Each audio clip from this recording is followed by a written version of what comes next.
His works combine familiarity with tradition with the wildest and widest range of experimentation, profundity with seriousness, humor with impishness. His entire musical career was a hobby. He was the complete opposite of a bohemian. His entire career, he was a whitest shoe possible insurance executive here in New York.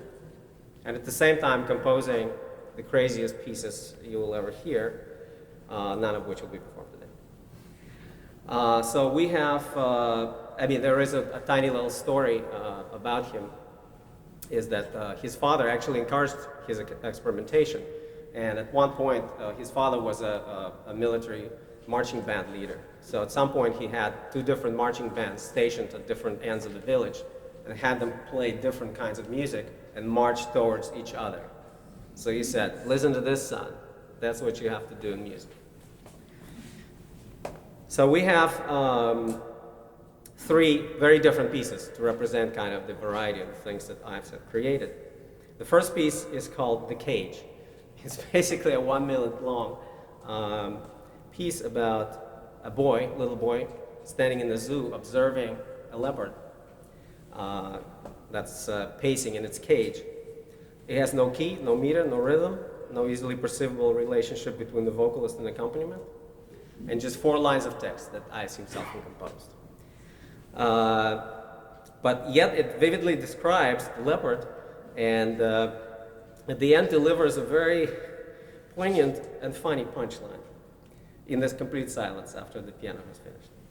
The second is called Songs My Mother Taught Me.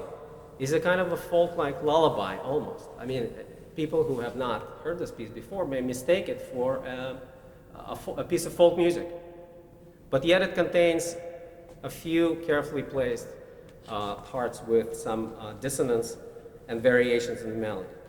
And then the final piece is an amazing third movement from his extraordinary piano sonata number 2, so-called the Concord. It's dedicated and is about the Concord, Massachusetts American writers and transcendentalists such as Thoreau, Louisa May Alcott, and her father, Ralph Waldo Emerson, and Hawthorne. It would take the lecture the length of several of these recitals to even begin to explain the sheer power, originality, and scope of this work. But suffice it to say that this piano sonata actually has a few lines for flute and cello.